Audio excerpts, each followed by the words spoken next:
นี่มันกระบวนพระสงฆ์เนาะนี่มันกระบวนเจ้าหนุ่มนักน้องนักเรียนแต่ละห้องเรียนตัดไปแมนห้องเรียนจีน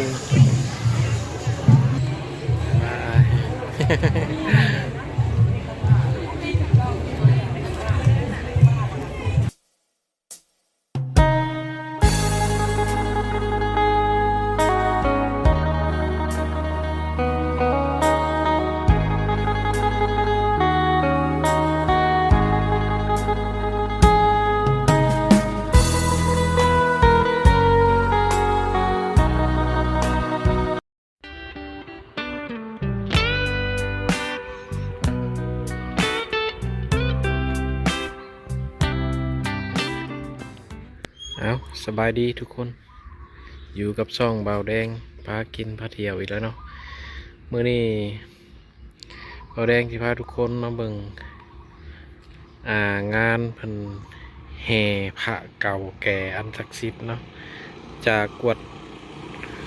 จอมแก้วไปวัดสุนันทาเนาะทุกคนเนาะแล้วเพิ่นสิมีแห่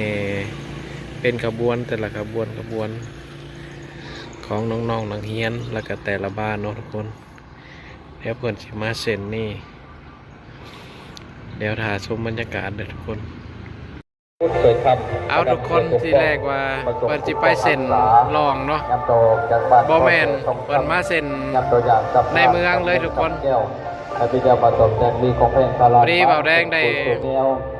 มาถ่ายทุกคนได้เบิ่งเนาะตอนนี้ขบวนกำลังเดินมาที่จะเก่าดวงเกี่ยวจะบรรจุให้ในกายเปิดกระจิเฮไปนี่นะสบายใจมันเย็นตลอดไปอีกแยกหนึ่งกระจิโค้งก็ไปบุญกับบุญสู่ยุสงไปเก่าอยู่เบื้องตะวันออกของวัดจุนันทาเนาะทุกคนที่พ่อน้อยใหญ่ผู้ไปบุญไปกุศลทุกคนทุกท่านได้ร่วมกันในการแห่พระพุทธโธวิหารสันนีพระพุทธโธมาจากวงแสนพระพุทธโธยอดแก้วเรื่องกับปัญโยในการพระองค์พระเจ้าที่สำเร็จในบรรดาองค์ญาติโยมมาร่วมกันได้ทำไมสักการะบูชาเป็นสิริมงคลแก่ชีวิตของคุณเองในครั้งนี้มีพระเจ้าองค์แสนวัดใหญ่การคงองค์พระสังฆไสยภูมินารามในชีวิตธุรกิจการงานมีเสือตะคนปียนแห่งลิซ่าสู้สังกายสบายทั้งใจพระพุทธปฏิปัสสงฆ์หกตับตุ่มอยู่สบายการในใจของเจ้าสงบมีสุขพัฒนาสิ่งใดมีพระเจ้ายอดแก้วเมืองปรากฏในมรรคปัญญาเมืองหงสัพพันอยู่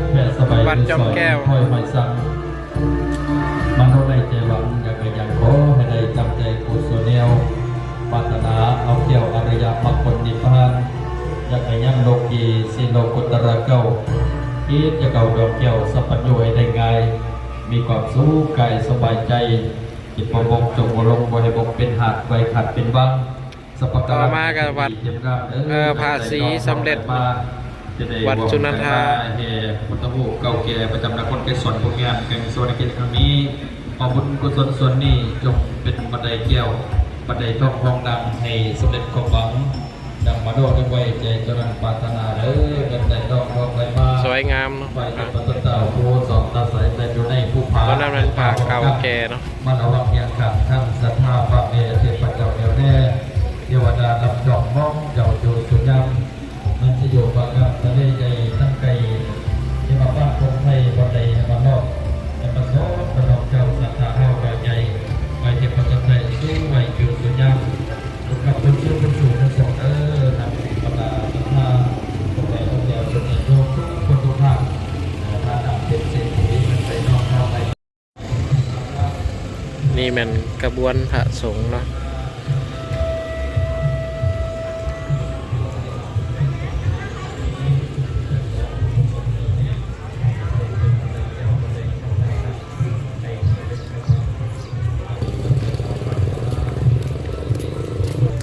ดับหัดไว้กับแมนแม่ขาวเนาะ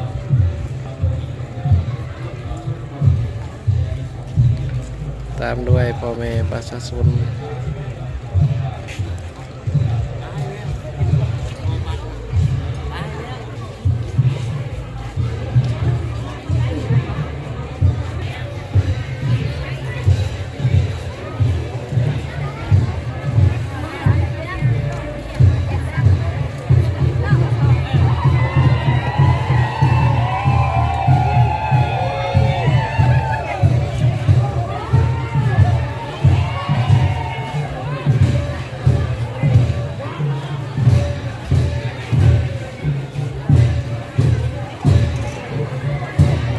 แม่นกระบวนกลุ่มบ้านนะ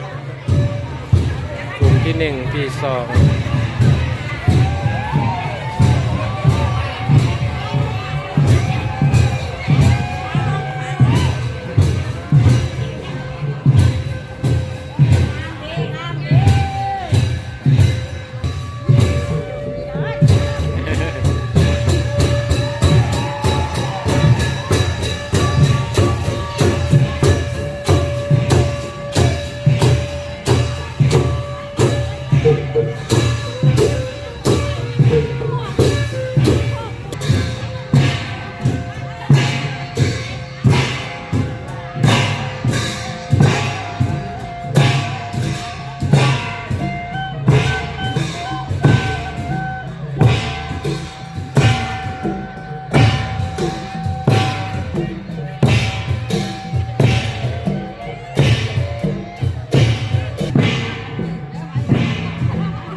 ลำดับถัดไปแม่นกระบวนสาวหนุ่ม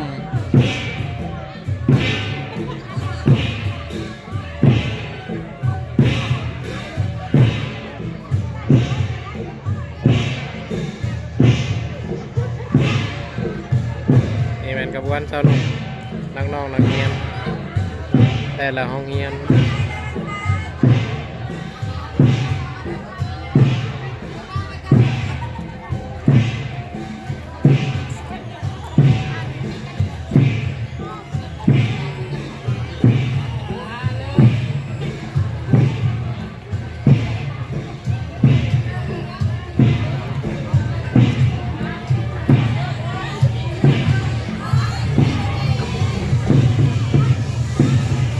แต่ละโรงเรียนแต่ละส้นเผ่าเนาะโอ้สวยงามหลาย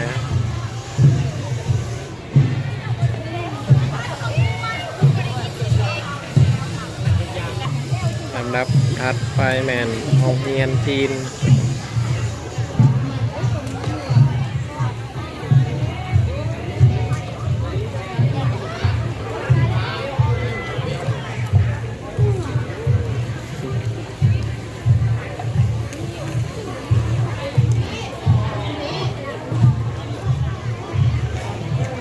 ต่อไปโรงเรียนต้นสุนันทา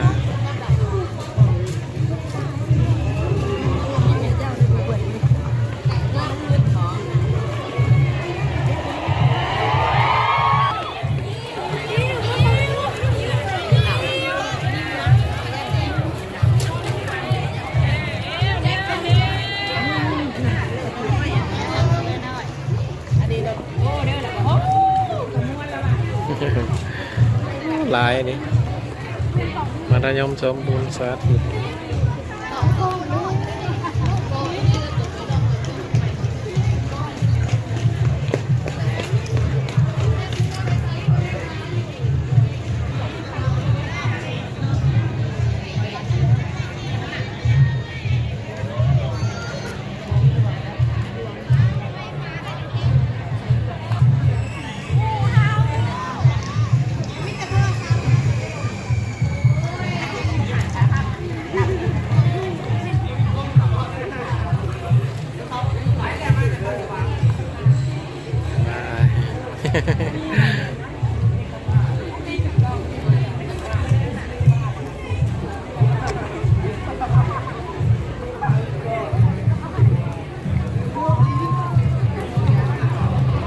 หลายโรงเรียนนะยังบริสุทธิ์ง่ายนะทุกคน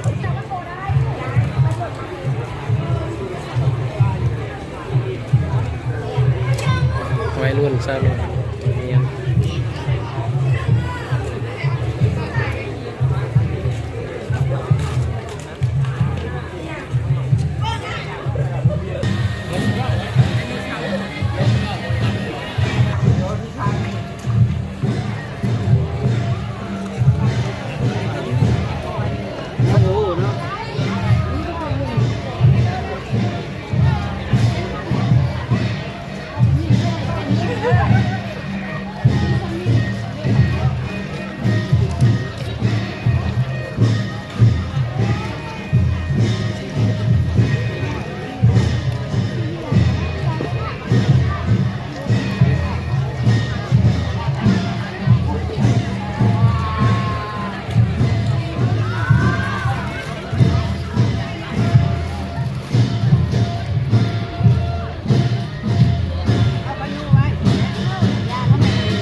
เบิดเนาะทุกคน เดี๋ยวเพิ่นสิแห่อ้อมไปทางเส้นใหญ่ แล้วก็เข่าทางเบื้องตะเวนออกของวัดจุฬาเนาะไปเดี๋ยวว่าแดงจะพาไปเบิ่งเพิ่นแห่เข้าวัดเลยเนาะทุกคนน่าจะมีการฟ้อนกันอย่างอีกทุกคนไปเดี๋ยวเจอกันอยู่ในวัดนี่เลยทุกคนเปิดสิแห่มาวัดตรงนี้นะวัดสุนันทาไปเดี๋ยวเขาไปเบิ่งบรรยากาศภายในงาน พุทธาพุทธา1,500,000แสนดี เรียกข้ามลาแต่อนุโมทนาปัจจัยเป็นจำนวน100,000 กีบสามงามวิลาบุรีนั่นแหละแต่อนุโมทนาเป็น เอาทุกคนเปิด ปั กั จ น จัย เอ เป็น ข จำน บ ว วน นมานี่เนาะ 120,000 กีบสา พระพุทธรูปเก่าแก่ แม่น ของ บ้าน แขวงสวรรณเขต มาที่วัด เป็นจำนวนปัจจัย100 บาทสาธุแล้วไม่ออกแขกเนาะแต่อนุโมทนาปัจจัยไม่ออกวันดีบ้านโคนสว่างใต้ได้อนุโมทนาปัจจัยอีกแป๊บหนึ่งเนาะขบวนกำลังแห่มาทุกคน องค์ที่1พระองค์แสนซึ่งประดิษฐานอยู่ที่วัดวัดใหญ่ชัยภูมิองค์ที่2พระเจ้ายอดแก้วหุ่งเรืองสัพพยูประดิษฐานอยู่วัดจอมแก้ววิเศษไสศรีองค์ที่3พระเจ้าศรีสำเร็จองค์นี้ประดิษฐานอยู่ที่วัดสุนันทารามทั้ง3องค์นี้เป็นพระเก่าแก่เป็นพระองค์ศักดิ์สิทธิ์ผู้วัดผู้ว่าผู้บ้านผู้เมืองผู้นครที่ทางคณะการจัดตั้งเพิ่นได้อัญเชิญแห่ประดิษฐานแห่ให้ออกคนยยุ่งได้กราบไหว้สักการะบูชาในปีนี้เนาะถือว่าเป็นปีแรกเป็นครั้งทำอีกเด้อ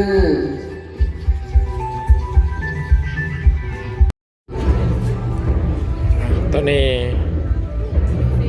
ตี6 โมงแล้วเองทุกคน โดยขออนุโมทนาบุญน จะมาฮอดแล้วเนาะ ำเจ้าภาพเจ้าศรัทธาโยมพ่อโยมแม่เมื่อทุกท่านทุกคนองค์แรกแมนพระเจ้าองค์แสนซึ่งประดิษฐานอยู่ที่วัดสัญภูมิารามวัดใหญ่สัญภูมิเป็นขบวนแรกขบวนที่2แมนพระเจ้ายอดแก้วเครื่องหุงสัพพยูประดิษฐานอยู่ที่วัดจอมแก้ววิเศษไสศรีอนุโมทนาเจ้าภาพเจ้าศรัทธาไว้ทุกท่านทุกคนตอน ถูก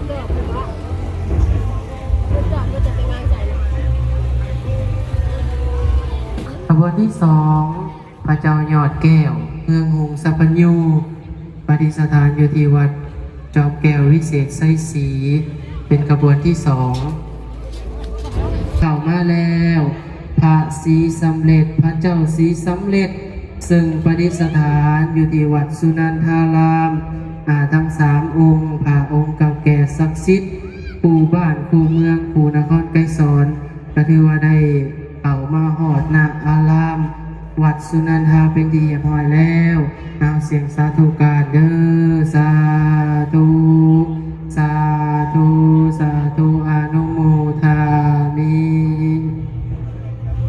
พระไตรปิฎกจึงเป็นครั้งเก็บพระธรรมคำสั่งสอนขององค์สมเด็จพระสัมมาสัมพุทธเจ้าของเราท่านทั้งหลายเป็นบุญหลายได้ทั้งพระพุทธพระธรรมพระสงฆ์ขบวนตามมาก็คือพระไตรปิฎกและขบวนต่อก็คือขบวนของพ่อแม่ครูบาอาจารย์พระเทรานุเทระพระเดชพระคุณญาทานคณะสงฆ์ตลอดถึงออกตนญาติโยมทุกท่านทุกคนที่ได้ร่วมในขบวนในครั้งนี้สาธุโมทนาบุญนำมือทุกท่านทุกคนสาธุพระธรรมซึ่งเป็นพระไตรปิฎกคำสั่งสอนของพระพุทธเจ้าก็ได้เดินทางมาหอดแล้วพระสงฆ์ก็คือพระเดชพระคุณพ่อแม่ครูบาอาจารย์พระเดชพระคุณญาทานใหญ่ ภาษีรัตนตรัย เอากระบวนตะฮูบเนาะที่เก่าแก่ศักดิ์สิทธิ์ของสวรรณเขตก็มาฮอดวัดสุนันทาเป็นที่เยี่ยมห้อยนะทุกคนต่อไปก็แม่นสู่พิธีไหว้พระเนาะ องค์เก่าแก่ศักดิ์สิทธิ์ แล้วก็ ประจำนครไกรสอนพรหมิหารเป็นสวรรณเขต ฟังเทศนาเนาะฟังธรรม กับรัตนนิมนต์พระบรม แล้ว ค ก็ รูบาอาจาร กลาง ย์ คืนก็มีครบงานตามประเพณีทุกคน ในการเตรียมในการ แล้วมื้ออื่นเนาะที่มีใส่บาตร พิธี แล้วก็แม่นจบพิธีทุกคน ในตอนในของวันนี้ซึ่งเข้าทั้งหลายในรวมกันว่าพุทธภูมิเป็นที่กราบไหว้สักการะบูชาของเจ้านครไกรสอนพรหมิหารเป็นสวรรณเขตของพวกเขาเป็นการบูชาแด่พุทธภูมิที่เข้าทั้งหลาย เอาป้าแดงก็ขอจบบรรยากาศไว้เท่านี้ก่อนเนาะทุกคน ในครั้งนี้ซึ่งมีทั้งคณะบางรัฐสันทาต้นยานโยมปู่ไปบุญ มื้ออื่นจะมีใส่บาตรอีกเนาะ ได้รวมกัน เดี๋ยวมีเวลาเบาแดงจะมาถ่ายทำให้ พระ ค พุท น ธ ได้ รูปองค์ รับ เก่า ชม แก่ กัน ประ อีกค จำน รั้ง ครไกรสอนพรหมิหารแห่ง คลิปนี้ก็ขอลาไปก่อนทุกคน ตลอดหอดแห่พระเจ้าอยู่ ลาไป สัพ ก่อน พะสาลาว สบายดี และก็พระเทรานุเทระคณะบางรัฐสันทาต้นย